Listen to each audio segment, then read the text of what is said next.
اللہ فرماتا ہے ما یفعل اللہ بعذابکم، وہ تمہیں عذاب دے کے کیا کرے گا؟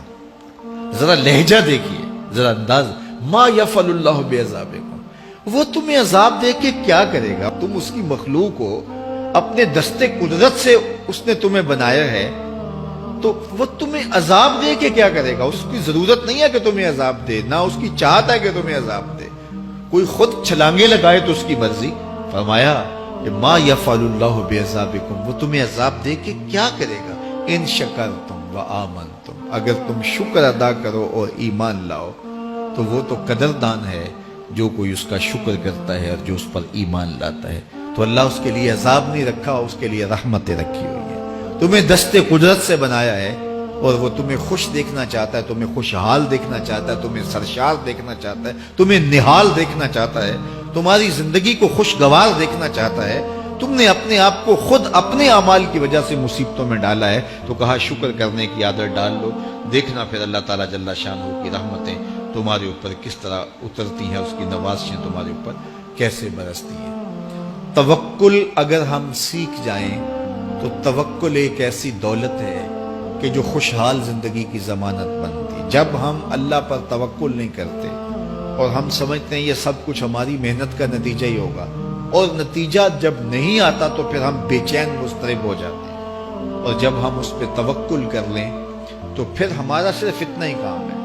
کہ میاں ہم یہ کام کر رہے ہیں، بس یہ حکم، ہم بیج بو رہے ہیں، بس یہ حکم ہے اور بو رہے ہیں، باقی اس پہ بھروسہ ہے، یہ کام اس کا ہے کہ اس نے اس کو اگانا ہے، اس کے اوپر پھل لگانے ہیں۔ تو جب اس پہ توکل ہو جائے تو بندہ سوکھا رہتا ہے، ورنہ بندہ مشکل میں مبتلا ہو جاتا ہے۔ بسا اوقات ایسا ہوتا ہے کہ بندہ ایک منصوبہ تیار کرتا ہے، اس کا عملی نتیجہ اس کو سامنے نظر آ رہا ہوتا ہے، لیکن نتیجہ بالکل الٹ جاتا ہے۔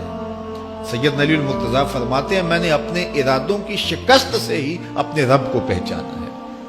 کہ میں ایک منصوبہ تراشتا ہوں کہ یہ اور یوں ہوگا اور وہ ہونا چاہیے، لیکن نتیجہ وہ نہیں آتا، تو کوئی طاقت ہے اس کا جو نتیجہ بدل دیتی ہے۔ تو بندہ اس طاقت پہ یقین کرتے، اس پہ توکل کر کے جو ہے وہ اس پہ بھروسہ کر لے تو زندگی سوکھی ہو جاتی ہے۔ مغرب میں جو اللہ پر یقین نہیں رکھتے وہ خودکشی کر لیتے ہیں کہ یہ کیوں ہو گیا، ایسا نہیں ہونا چاہیے تھا، لیکن ہم خودکشی اس لیے نہیں کرتے، ہم کہتے ہیں میرا رب جس طرح چاہے اس طرح ہی ہوتا ہے، جو اس نے طے کیا ہوا ہے وہ کر کے رہتا ہے۔ اس لیے تم اس پہ توکل کر لو اور اس پہ بھروسہ کرو۔ حضور علیہ الصلوۃ والسلام نے فرمایا لو انکم توکلون علی اللہ حق توکلہ، اللہ پر توکل کرنے کا جو حق ہے اگر تم وہ ادا کر دے تو فرمایا اللہ تمہیں ایسے رزق عطا کرے جیسے پرندوں کو عطا کرتا ہے۔ ہمارا تو کاروبار ہے، یہ فیکٹری ہے، یہ دکان ہے، یہ ہماری نوکری ہے، ہم نے یہاں سے کمائی کرنی ہے۔ پرندوں کا کوئی کاروبار نہیں ہوتا، کوئی نوکری نہیں ہوتی، کوئی ٹھیا، کوئی اڈا نہیں ہوتا جہاں جا کے انہوں نے رزق کے لیے کوئی آغاز کرنا ہوتا ہے، بلکہ حضور نے فرمایا تغدو خماسا وتروح بطانا، جب وہ صبح گھر سے نکلتے ہیں تو خالی پیٹ نکلتے ہیں اور انہیں کوئی اپنی منزل کا تعین نہیں ہوتا، جدھر خیال آیا اڑ گئے ادھر، لیکن کبھی ایسا نہیں ہوا کہ شام کو خالی پیٹ واپس آئے ہوں، کہا وہ پیٹ بھر کے آتے ہیں۔ باہو بولے بن توکل پنچھی اڑ دے، خرچ نہ پلے زیرہ ہو، جب گھر سے اڑتے ہیں تو ان کے پلے نہ کوئی خرچ ہوتا ہے، نہ راس المال ہوتا ہے، نہ کوئی اوزار ہوتے ہیں، نہ کوئی ہتھیار ہوتے ہیں، کچھ بھی نہیں ہوتا، یوں ہی گھر سے نکلتے ہیں، کبھی بھی خالی پیٹ نہیں آئے۔ فرمایا اگر اللہ پہ پرندے توکل کر لیں تو اللہ اسے بھی عطا کرتا ہے، تم توکل کرو گے تو تمہیں عطا نہیں کرے گا،